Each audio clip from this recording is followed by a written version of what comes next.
புதுக்கோட்டையில் இன்றும் திருச்சியில் நாளையும் நடைபெறும் நிகழ்ச்சிகளில் மத்திய அமைச்சர் அமித் ஷா பங்கேற்கிறார். 2 நாள் திட்டம் என்ன என்பது குறித்து பார்க்கலாம். மத்திய உள்துறை அமைச்சர் அமித் ஷா 2 நாட்கள் தமிழ்நாட்டில் சுற்றுப்பயணம் மேற்கொள்கிறார்.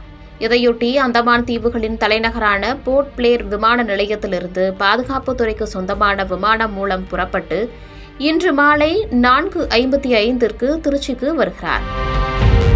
திருச்சி விமான நிலையத்தில் இறங்கியதும் அங்கிருந்து ஹெலிகாப்டரில் புறப்பட்டு புதுக்கோட்டைக்கு செல்கிறார். புதுக்கோட்டை பாலன் நகர் கர்வேப்பிலான் கேட் பகுதியில் அமைக்கப்பட்டுள்ள ஹெலிகாப்டர் இறங்குதளத்தில் அவரது ஹெலிகாப்டர் தரையிறங்கப்பட உள்ளது. பிறகு அங்கிருந்து காரில் புறப்பட்டு தமிழகம் தலைநிமிர தமிழனின் பயணம் என்ற முழக்கத்துடன் பாரதிய ஜனதா கட்சியின் தமிழக தலைவர் நயினார் நாகேந்திரன் மேற்கொண்டு வரும் அரசியல் பரப்புரை யாத்திரை நிறைவு விழா பொதுக்கூட்டத்தில் பங்கேற்று பேசவுள்ளார். இந்த பொதுக்கூட்டத்தில் பாஜக மூத்த நிர்வாகிகள் மற்றும் தேசிய ஜனநாயக கூட்டணி கட்சியில் அங்கம் வகிக்கும் அதிமுக பொதுச் செயலாளர் எடப்பாடி பழனிசாமி உள்ளிட்ட கூட்டணி கட்சி தலைவர்கள் கலந்து கொள்கிறார்கள். பொதுக்கூட்டத்தில் பேசி முடித்துவிட்டு அமித் ஷா காரில் புறப்பட்டு திருச்சிக்கு வருகிறார். இரவு 8 மணியளவில் திருச்சி ஆட்சியரக சாலையில் உள்ள தனியார் ஹோட்டலில் அவர் தங்கி இரவு ஓய்வு எடுக்க இருக்கிறார்.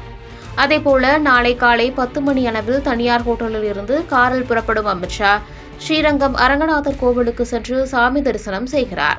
சாமி தரிசனத்தை முடித்துவிட்டு அங்கிருந்து காரில் புறப்பட்டு திருச்சி மன்னார்புரம் ராணுவ மைதானத்தில் நடைபெறும் மோடி பொங்கல் விழாவில் மதியம் 12 மணி முதல் 1 மணி வரை பங்கேற்கிறார். மதியம் 1:05 மணிக்கு அங்கிருந்து திருச்சி விமான நிலையத்திற்கு கார் மூலம் புறப்பட்டு செல்கிறார். திருச்சி விமான நிலையத்திலிருந்து 1:20 மணிக்கு ராணுவ விமானம் மூலம் டெல்லிக்கு புறப்பட்டு செல்கிறார். அமித் ஷா வருகையை முன்னிட்டு அவருக்கு உச்சகட்ட பாதுகாப்பான Z+ பாதுகாப்பு வழங்கப்பட்டுள்ளது. அவர் செல்லும் வழித்தடங்கள், ஹெலிபேட் மற்றும் சாலை மார்க்க வழித்தடங்களில் பலத்த போலீஸ் பாதுகாப்பு ஏற்பாடுகள் செய்யப்பட்டுள்ளன. இந்நிலையில் டெல்லியில் இருந்து மத்திய சிறப்பு புலனாய்வு குழு போலீஸ் அதிகாரிகள் வருகை தந்துள்ளார்கள். இவர்கள் ஸ்ரீரங்கம், திருச்சி விமான நிலையம் மற்றும் புதுக்கோட்டையில் பொதுக்கூட்ட விழா மேடை உள்ளிட்ட பல்வேறு இடங்களில் பாதுகாப்பு பணியில் ஈடுபட்டுள்ளனர்.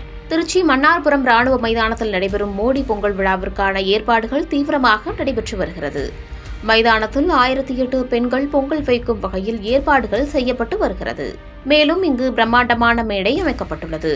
மோடி பொங்கல் விழாவை தொடங்கி வைத்துவிட்டு மத்திய அமைச்சர் அமித் ஷா மேடையில் நின்று கொண்டு பேசுகிறார். மத்திய அமைச்சர் அமித் ஷாவின் வருகையை ஒட்டி பாஜகவினர் அவரை வரவேற்க தயாராகி வருகின்றனர்.